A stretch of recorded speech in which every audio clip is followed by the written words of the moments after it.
Assalamu Alaikum everyone, welcome back to another video. I hope you're having a wonderful day. Recently what I've realized is there's a lot of new members to the community, and a lot of the young people, especially a lot of the new members, are starting their stock investment journey. Some of them have asked me questions either on the Discord or the Patreon account, and obviously some of them have asked questions on the comment section. Now what I've realized is a lot of them are starting now and absolutely have no idea where to start, and it's a little bit confusing. And genuinely, one of the reasons, like I've always said to you guys, is I wouldn't have started this thing, YouTube thing, if I actually didn't go through the same journey these brothers and sisters are going through, because I found it difficult. I was trying to find information. I was trying to find it difficult to actually find any information, anything that was helpful. And after a while, it kind of puts you off because you don't really know what you're doing, and there's no one out there to kind of show you. And that's the reason I started this. I'm not saying I'm an expert, I'm an expert or anything like that. I'm just sharing my journey. And what I would like to do is, moving forward, is just to make sure that we've got bank of videos that could potentially be basically helpful to anyone that's starting. And also, some of us, is actually nicer to kind of regroup and then think about when we started and what we did and so on. So there is value for everybody in this video, but mainly this one is targeted for you, basically anyone that's starting their journey right now. And if you have started your journey already, it's also helpful in terms of diversification and things like that. So I have got two-part video. So this one today, we're going to talk about stock market and some of the information that you need to look for. I'm going to give you 15 different companies so you can diversify your portfolio. And then the next video, I have 8 different ETFs with information and everything that you could also use. Okay, so today we're going to focus on the stocks, and the next video we will focus on just the ETFs, because it's good to have, especially when you're starting, it's good to have both information, then you can start. Okay, so that's what we're going to do. But if you are existing, like if you've been doing this for a long time, okay, don't think this is not for you. It is for you too, because there is a value in this. Okay, all right, let's get started. So one of the first thing you need to do is open up a brokerage account, just like the one you in front of you right now. And this is Trading 212. There are others like Interactive Brokers. There are other companies in the UK that are very expensive, but whatever you're comfortable. Okay, open up one. Okay, if you want to use basically Trading 212, there's a link in the description. You can open that. You can use that to open your account. Once you've got the account, then you need to start doing research on companies and ETFs that you need to invest in. Okay.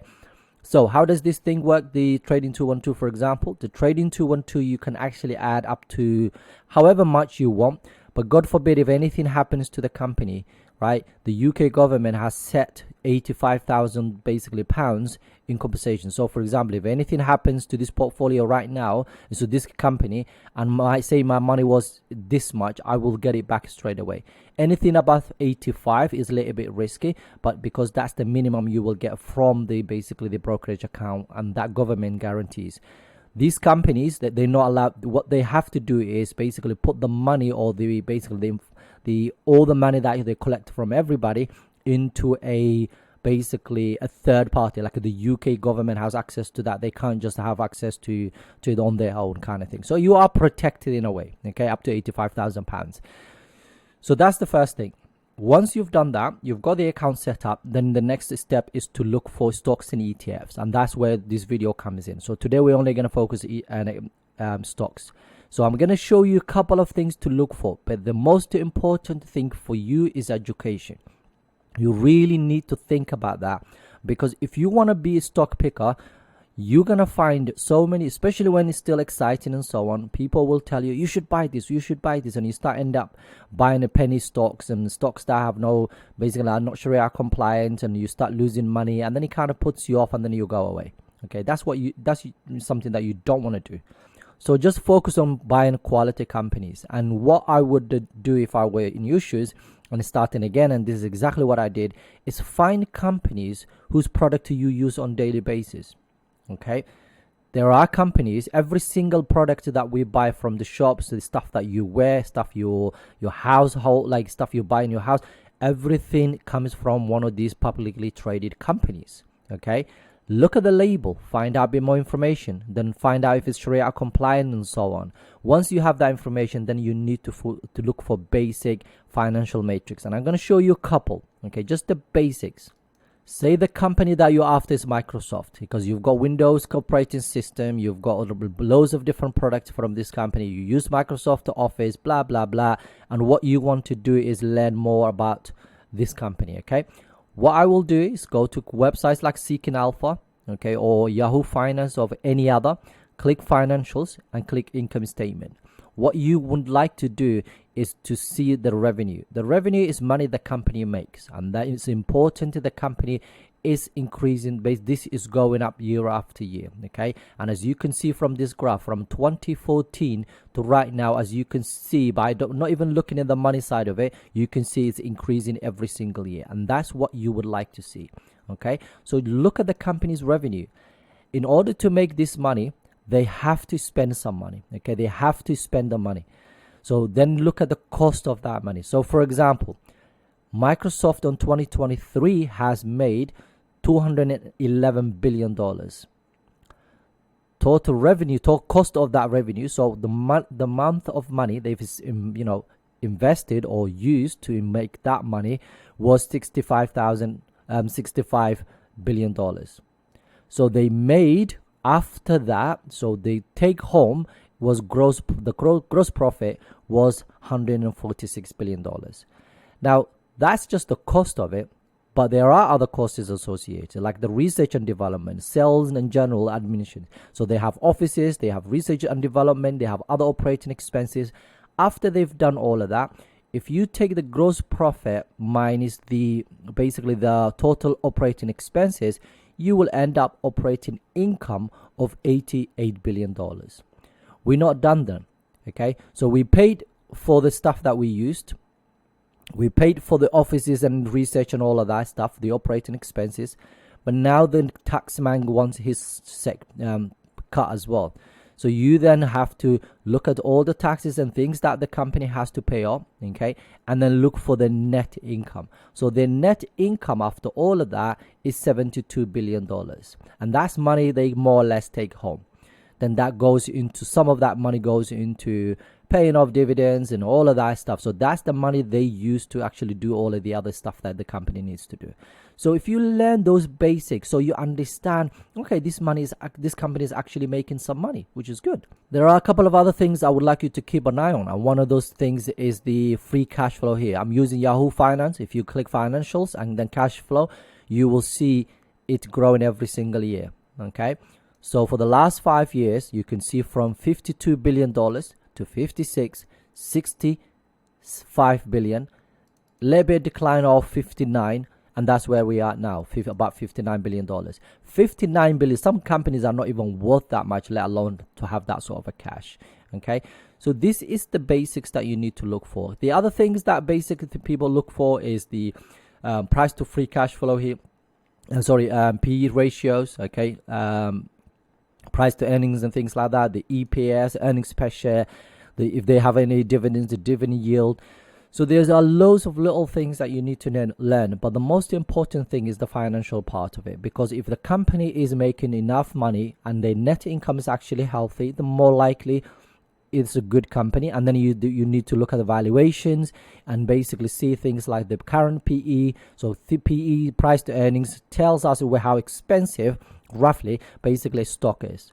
And if you compare it to the last 5 years, you can see, for example, Microsoft had a 5-year average, okay, of 31. Let's call it maybe 32. Let's call it about 33. So it kind of is trading fair valued at the moment if you look at that side of things. So there are other things you need to learn. So education is very important. I'm going to stop there for this part, but education is very, very important. So you need to make sure, if you want to pick stocks, make sure you go to these websites and learn about things like this, okay? The growth expectations, the earnings, for example. So is this company going to grow in the next few years? So the EPS, the earnings per share, okay?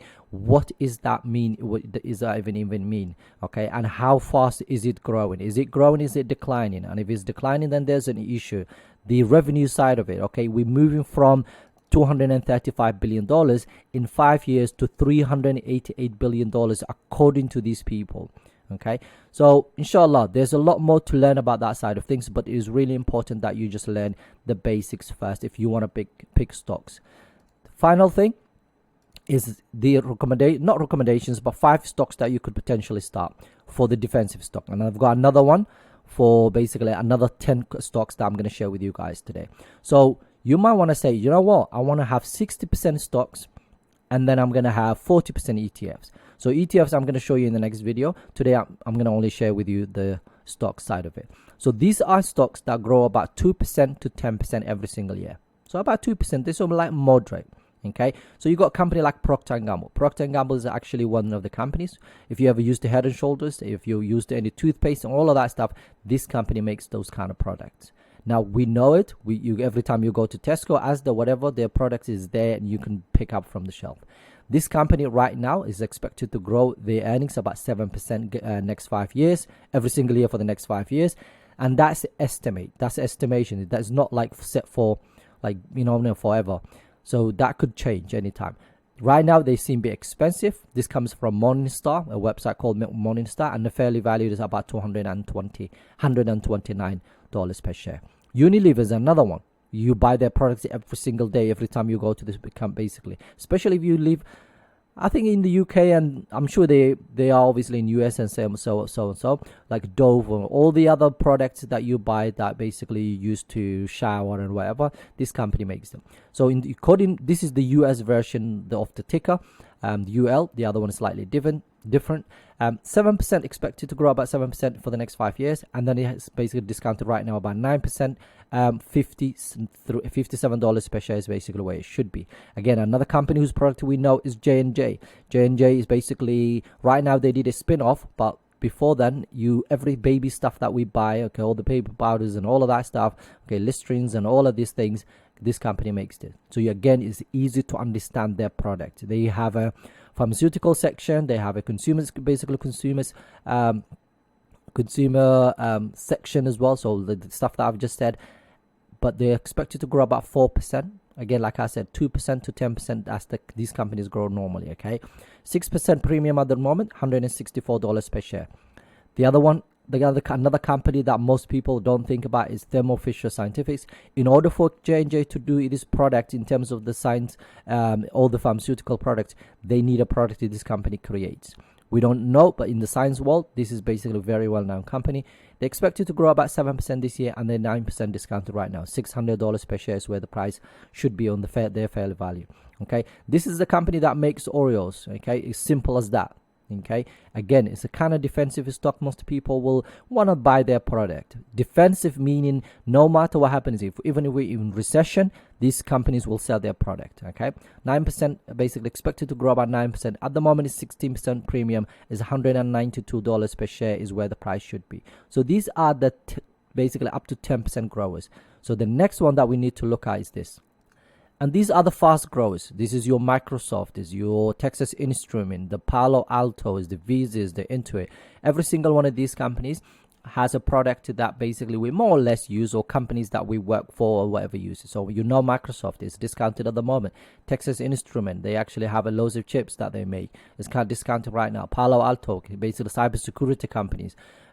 Every company you work for or whose product you use more or less uses this company to protect their data. Visa, we all have credit cards and MasterCards or whatever in our pockets. Again, buy a product that you understand. Okay, again, all of these companies are discounted right now, and Intuit is basically works with the bookkeeping side of things in the US. Okay, so a lot of these smaller businesses use their bookkeeping software.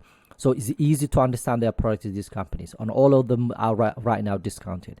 And the last 5, okay, is basically companies that, again, you might have an idea of, especially if you live, even if you live in the UK, you would still understand. Booking.com, we all go on that website to buy basically to book our hotels and when we go on holidays and so on. Union Pacific is basically a railroad company that transports goods from A to B in the United States. So whenever you buy a product, whether shipped or whatever, then this company is actually transports basically using their trains and so on. So easy again to understand.